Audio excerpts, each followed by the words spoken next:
중국 국빈 방문 둘째 날, 이재명 대통령이 시진핑 중국 국가주석과 2달여 만에 만납니다. 지난해 11월 경주 에이펙 계기 시 주석의 국빈 방한 후 2번째 한중 정상회담입니다. 이는 양국이 최대한 빠른 시간 안에 관계를 정상화하고 미래지향적인 파트너십으로 나아가야 한다는 중국 그리고 한국 양국 정부의 엄중한 공통 인식과 강력한 의지를 반영한 것입니다.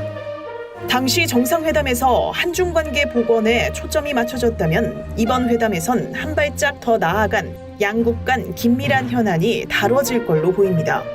지난 2016년 주한미군 사드 배치 이후 비공식적으로 시작된 한국 콘텐츠 제한 조치 한한령 완화가 논의될 가능성이 있습니다. 중국의 공식 입장은 한한령 자체가 없다는 거지만 우리가 처한 상황은 다르기 때문에 양국 간 문화 교류에 대한 공감대를 바탕으로 수용 가능한 부분부터 접근할 계획입니다. 양국 관계를 가로지르는 민감한 현안 가운데 중국이 한중 잠정 조치 수역에 무단으로 설치한 서해 구조물 문제도 회담 테이블에 오를 걸로 전망됩니다. 정상회담을 통해 한중 경제협력 방안을 모색하는 과정에서 MOU는 10여 건 체결될 예정입니다. 경제협력 분야는 한중 양국이 각자 가진 비교 우위를 살리는 동시에 공동 이익을 확대해 나갈 수 있는 영역이라고 청와대는 설명했습니다. 중일 갈등이나 양안 관계가 회담에서 거론될지도 주목됩니다. 아울러 우리 측 관심사인 북핵 관련 해법도 모색될 걸로 보입니다. 이재명 대통령의 중국 국빈 방문 계기로 열린 한중 비즈니스 포럼. 600여 명의 한중 주요 기업인이 참석한 가운데 이 대통령은 양국 기업인 간 교류의 중요성을 강조했습니다. 좋은 이웃은 천만금을 주고서라도 얻을 수 없을 만큼 귀하다고 하지 않습니까? 여러분들이 바로 그 천만금보다 귀한 서로의 이웃입니다. 이 대통령은 그러면서 과거 고려와 송나라 시기의 병란도를 언급했습니다. 900년 전 병란도는 양국 문화적 성숙을 도모했고 외교적 갈등이 있던 시기에도 교류가 중단되지 않았다며 병란도 정신은 오늘날 다시 주목할 지점이라고 말했습니다. 상품과 사람의 이동을 넘어 기술과 가치, 문화와 신뢰가 함께 흐르는 협력. 변화의 바람 속에서도 연결과 소통을 멈추지 않는 협력의 자세가 우리에게 꼭 필요하겠습니다. 이어 한중 관계 회복에 있어 양국 기업인의 실질적인 경제 협력이 중요하다고 밝혔습니다. 구체적으로 제조업 분야와 문화적 교류에 협력할 것을 제안했습니다. 이 대통령은 특히 우리 정부는 제조업 전반에 인공지능을 접목하고 있다고 소개하며 협력을 당부했습니다. 이 대통령은 아울러 양국 기업인과 별도 간담회를 열고 기업인들의 목소리를 직접 듣는 시간을 마련하기도 했습니다. 이날 포럼에는 이재용 삼성전자 회장 등 기업 총수들이 대거 참석했고 중국에서는 허리펑 경제담당 부총리를 비롯해 200여 명의 기업인이 자리를 메웠습니다. 양국 재계가 공동 개최하는 비즈니스 포럼은 2017년 이후 9년 만입니다. 미국은 현지 시간으로 지난 3일 베네수엘라를 공격해 니콜라스 마두로 대통령을 마약 테러 혐의로 전격 체포했습니다.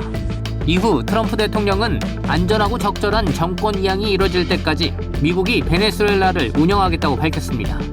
사실상 미국의 직접 통치 의사를 공식화한 겁니다. So we are going to run the country until such time as we can do a safe, proper and judicious transition.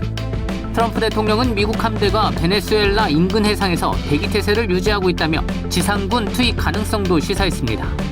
그러면서 규모가 큰 미국의 석유 회사들이 들어가 심각하게 파괴된 석유 인프라를 복구할 것이라며 베네수엘라를 위해 돈을 벌기 시작할 것이라고 덧붙였습니다. 또한 북한은 마두로 베네수엘라 대통령이 체포된 직후인 4일 오전 동해상으로 탄도미사일 여러 발을 발사했습니다. 국제 정세가 요동치는 가운데 정부는 강기룡 재정경제부 차관보 주재로 관계기관 합동 긴급 경제상황 점검회의를 열었습니다. 회의는 컨퍼런스 콜 방식으로 진행됐으며 재정경제부를 비롯해 금융위원회와 한국은행 등이 참석했습니다. 회의 참석자들은 이번 사태로 지정학적 리스크가 부각되고 있지만 현재 국내 금융시장과 실물 경제에 미치는 충격은 크지 않다고 평가했습니다. 국내 무역 투자에 미치는 영향도 제한적일 전망입니다. 한 베네수엘라 교역 규모는 지난해 5천만 달러 수준으로 전체의 0.1%에 미치지 못하는 것으로 나타났습니다. 수출은 약 4천만 달러, 수입은 약 1천만 달러 규모입니다. 산업부와 한국무역협회 등은 베네수엘라는 미국의 제재와 현지 정세 불안정으로 한국 기업들이 활발하게 교역하고 투자하는 나라가 아니라며 국내 무역 투자에 미치는 영향은 제한적일 것이라고 설명했습니다. 정부는 베네수엘라 사태와 북한 도발 관련 동향을 예의주시하면서 관계기관 간 공조를 강화하기로 했습니다. 아울러 향후 상황 전개와 국내외 금융시장 흐름을 모니터링하고 필요시 신속 대응한다는 계획입니다. 북한이 지난 4일 극초음속 탄도미사일 발사 훈련을 진행했다고 밝혔습니다. 북한 관영 매체들은 평양시 역포구역에서 북동 방향으로 발사된 극초음속 미사일들은 동해상 1000km 개선의 설정 목표들을 타격했다고 다음날 보도했습니다. 1000km면 한반도 전역은 물론이고 주일 미군 기지까지 타격할 수 있는 거리입니다. 또 북한이 공개한 사진을 보면 미사일 궤적으로 추정되는 붉은 선이 하강 후 상승하는데 요격이 까다로운 풀업 기동을 한 것으로 보입니다. 그 궤적이나 속도, 오늘 공개된 그 사진의 모양 등을 종합적으로 분석하고 있습니다. 김정은 북한 국무위원장은 발사 훈련을 직접 참관하고 이 같은 활동은 핵전쟁 억제력을 점진적으로 고도화하자는 데 있다며 그것이 왜 필요한가는 최근 지정학적 위기와 다단한 국제적 사변들이 설명해주고 있다고 강조했습니다. 한중 정상회담 직전 미국의 베네수엘라 대통령 압송 직후에 올해 첫 도발이 이뤄졌는데 지정학적 위기, 국제 사변 등의 언급이 주목됩니다. 국방부는 즉각 규탄했습니다. 이 탄도미사일 발사는 명백한 유엔 안보리 결의 위반이고 북한이 작년에 이은 지속적인 도발 행위를 즉각 중단하고 우리 정부의 한반도 평화 정착을 위한 대화와 관계 정상화 노력에 적극 동참해야 한다는 입장입니다. 이어 우리 군은 강력한 능력과 태세를 기반으로 정부의 한반도 평화 정착 노력을 군사적으로 뒷받침해 나갈 것이라고 강조했습니다. 한편 합동참모본부는 발사 당일 오전 7시 50분쯤 북한 평양 인근에서 동해상으로 발사된 탄도미사일 수발을 포착했다고 확인했습니다. 한미 정보당국은 발사 동향에 대해 추적했고 미일 측과 관련 정보를 긴밀하게 공유했다고 덧붙였습니다. 오는 22일부터 시행되는 인공지능 기본법을 앞두고 감사원이 실태 감사 결과를 공개했습니다. 감사에서는 인공지능 신뢰성 확보 체계가 전반적으로 미흡한 것으로 조사됐습니다. 인공지능을 활용한 딥페이크 음란물 사이트 중 85.4%가 접속 차단 요구를 받았는데도 여전히 접속 가능한 상태였습니다. 이 가운데 약 20%는 메일 서버 오류나 스팸 처리 등으로 통신사의 접속 차단 시스템 등재 자체가 누락된 것으로 파악됐습니다. 가장 큰 부분은 해외 임시 저장 서버를 통해서 우회 접속이 돼가지고 차단이 안 된 것들이 있습니다. 그래서 저희가 방송미디어통신위원회하고 방송미디어통신심의위원회에 우회 접속 문제를 해결하고 현장 실사와 사후 적응 강화를 하도록 조치하였습니다. 채용과 대출 심사 등에 활용되는 고형량 인공지능 체계도 부실한 거로 드러났습니다.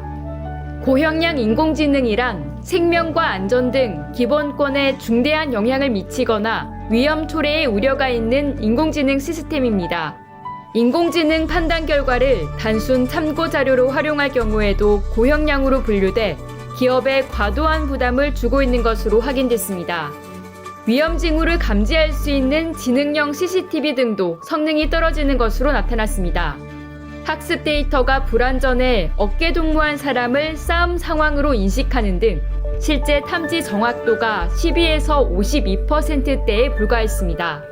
이에 감사원은 과기정통부에 실제 사용 환경을 반영한 학습 데이터를 추가로 구축 제공하는 방안을 마련하라고 통보했습니다. 정부가 희귀 중증 난치질환 환자의 부담을 덜어주기 위해 내놓은 핵심 조치는 맞춤형 보장을 강화하는 겁니다. 우선 산정 특례 강화를 통해 현행 10%인 희귀 중증 난치질환 본인 부담률을 단계적으로 5%로 내립니다. 산정 특례는 중증 질환자 고액 진료 부담을 낮추기 위해 건강보험 본인 부담률을 완화하는 제도입니다.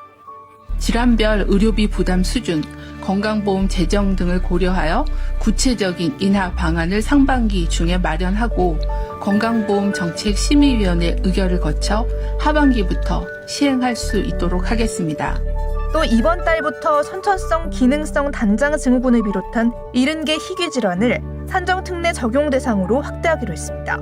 희귀 질환 재등록 절차도 개편합니다. 기존에는 산정특례 적용을 받으려면 5년마다 재등록을 할 때 312개 질환에 대해 별도 검사를 받아야 했는데 질환 특성상 완치가 어렵고 상태 변화가 크지 않아 검사가 불필요하다는 현장 의견이 잇따랐습니다. 이에 샤르코마리투스 질환 등 9개 질환에 대해 이번 달부터 재등록 시 검사를 우선적으로 폐지하고 향후 전체 질환으로 확대해 나갈 예정입니다. 치료제 접근성을 높이는 조치도 시행됩니다.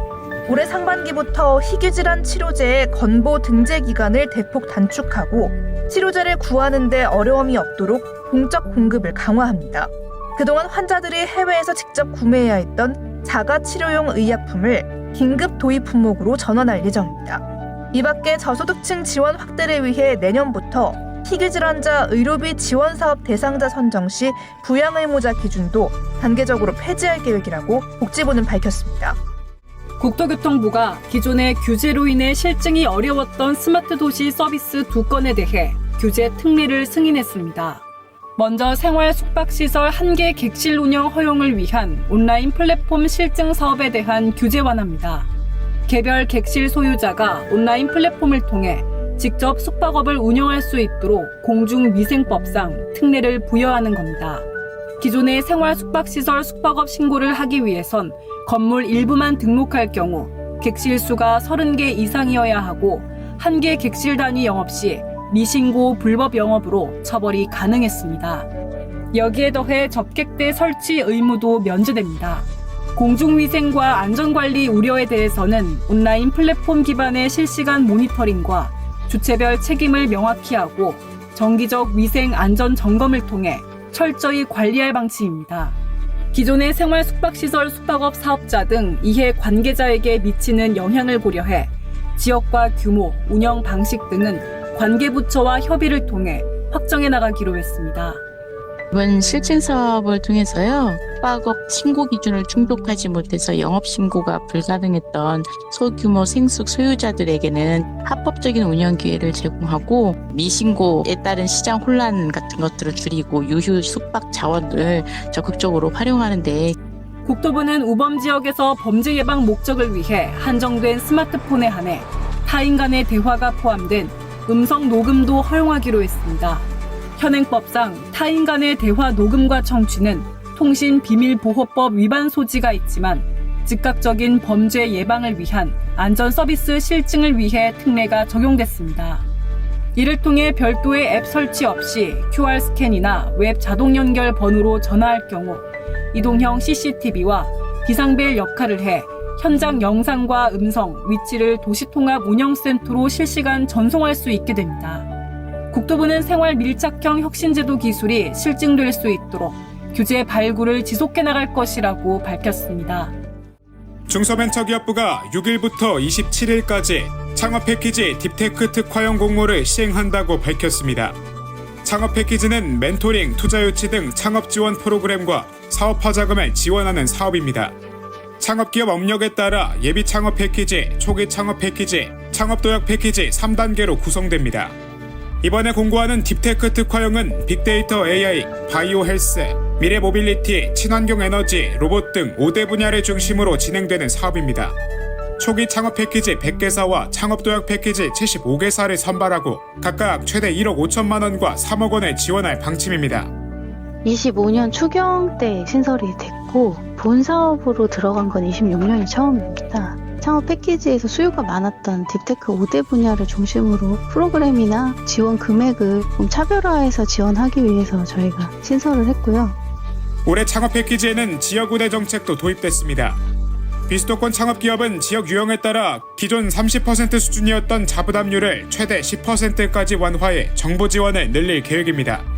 한편 중개부는 딥테크 특화형을 시작으로 1월 말 일반형, 5월 투자 연계형 등 창업 패키지 사업을 순차 공고할 예정이라고 설명했습니다.